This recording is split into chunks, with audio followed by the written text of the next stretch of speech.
How's it going, everybody? It's me, Big Ball Vlogs, and today I'm here to give my opinion on whether or not you should invest in the Zhiyun Smooth 4 if you own an Android device. When I got the Smooth 4, I really didn't look at anybody else's reviews, anybody else's tech tips, but I did download the software, and I noticed a lot of negative comments from people saying that this did not work, I guess, correctly with Android devices. That wasn't a surprise to me because it was the same thing with the Smooth Q. The Android version of ZY Play did not work as well as the iOS version of ZY Play. So I was just very curious on how that would affect a gimbal that had so much functionality. If you're here just to watch this video to figure out whether or not you should invest in this and what my opinions are, I'll give you the quick answer, and I think you should definitely invest in the Zhiyun Smooth 4 $139 gimbal that has 90%, 95% of the functionality comparing the Android versus the iPhone devices. But what I want to do is I want to show you the settings, I want to show you the differences and let you see what may be the make or break for you buying this device. So let's take a look at the different softwares and see the differences between the two. So on the iPhone version of ZY Play, there are a couple extra settings that are available that are not available on the Android. Let's just take a quick look at them so you can see what the differences are. Let's go up to the top here. I'm going to go to camera. Camera allows you to adjust the different camera modes, stills, not stills, so slow motion, fast motion, panorama mode, stuff like that. Flash allows you to turn the flash off or on for video or flash photography. Timer allows you to set up a timer for your photographs, HDR mode on and off.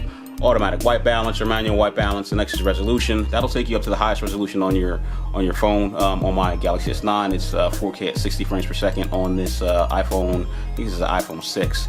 I think the highest is 4K at 30 frames per second.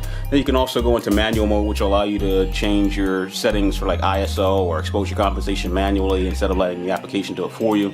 Then you got scene mode. Scene mode is available on both. It just sets the gimbal up for either walking or fast motion video.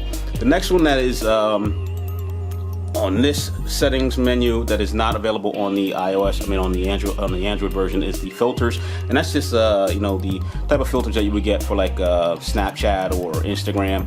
Not a deal breaker for me because you can throw this in and post on an editing software, or if you're going to post it to like Instagram or Facebook or something like that, you can throw that filter on there later. It does save you a little bit of pain if you don't have a fast computer, because you don't have to do a lot of rendering if it's already done on the phone. But again, if it's not something you regularly use, it may not be a deal breaker for you. Now, when it comes to deal breakers, you're talking about Android versus iPhone. The next one is probably important, and that's actually in the phone settings. And that is if you go, one is beauty cam, and I'm assuming that's just like the beauty modes on your phone's camera. The next one is the zoom sensitivity, and that's probably going to be something that you want to kind of look into before you buy one of these. One, the zoom wheel on the iPhone version is very connected to the zoom when you scroll the wheel. So when you scroll the wheel, the zoom moves almost identically or as fast as you scroll the wheel, depending on the sensitivity of the wheel. With the Android version, it doesn't do that. It seems like there's a little bit of lag or latency where you'll move the wheel like maybe a millimeter and it won't move, and then all of a sudden it'll just kick in and it'll start scrolling real fast. And there is no zoom sensitivity on the Android version. So I like the zoom sensitivity.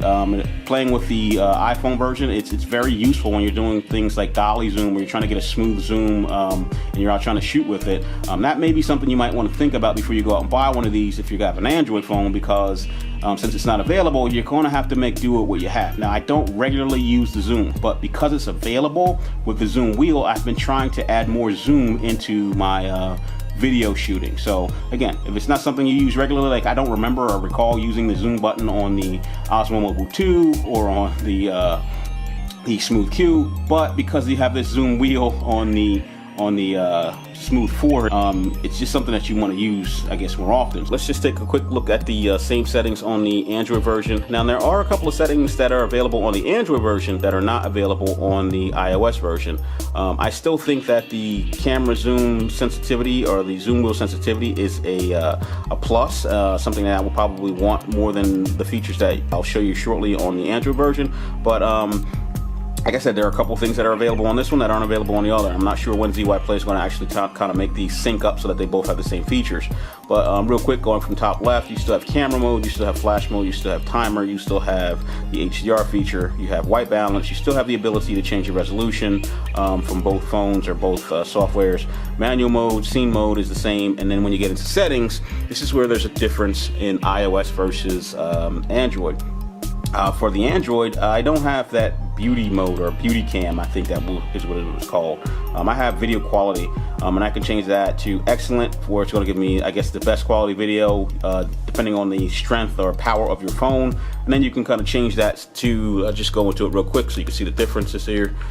You can go in and change that to optimize equilibrium, quality, and excellent. I usually keep that on excellent because I have a pretty new phone, but if you had an older phone, you might want to change that to kind of give you better image quality for the power of your phone. So let's go back.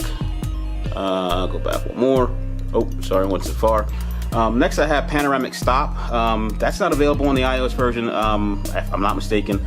If so, I have to edit this out. But yeah, I usually set mine to about 5 seconds, because when you're doing panoramics, sometimes your camera will hunt more than once or twice, and 1 second will probably not be enough for it to focus on the next shot, and you will miss that shot and it will move on to the next one.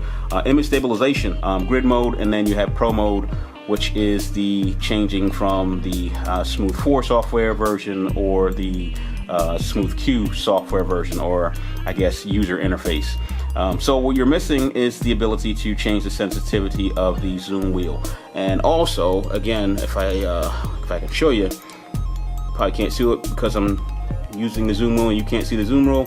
When I use the zoom wheel, it doesn't zoom smoothly. Like, you can see the scroller on the side, actually, how that's moving smoothly, but look at the zoom itself. See how it's jumping? It's not keeping up. It doesn't do that with the iOS version. So that may be a make or break for you. Unless you zoom very, very slow, trying to get a quick zoom is going to give you this jumpy zoom effect, which I don't really like. So those are like two of the majors when it comes to iOS versus Android. I don't use zoom that often. I'll probably be using the zoom more often, but I usually don't use zoom in photos. I don't use zoom when I'm taking videos, so it's not something that I would regularly use. But because this has the vertigo feature, which allows you to give it that vertigo or dolly zoom effect, the zoom is a very important feature for this particular gimbal. So yeah, I am kind of disappointed that the Android version of ZY Play does not have the zoom sensitivity or the smooth zoom like the iOS version. That's a very important feature when you're talking about using the dolly zoom or the vertigo feature of the Smooth 4. But everything else, functionality wise, is essentially there. But if I had to weigh it on a scale, the iOS version has the more functional version of the software. But all in all, for $139, you still get a very functional gimbal that has a lot of features. There are some features that I won't get into in this overview that kind of are a little bit lacking when it comes to comparing this to the Smooth Q. But all in all, I think this is a very capable device that has a lot of potential. So hey, thanks for watching, thanks for supporting the channel. I'll get back to you soon with more of a review video on this, comparing this to the Smooth Q, and maybe some videos of me doing some actual filmmaking with this thing. So take it easy, I'll talk to you later.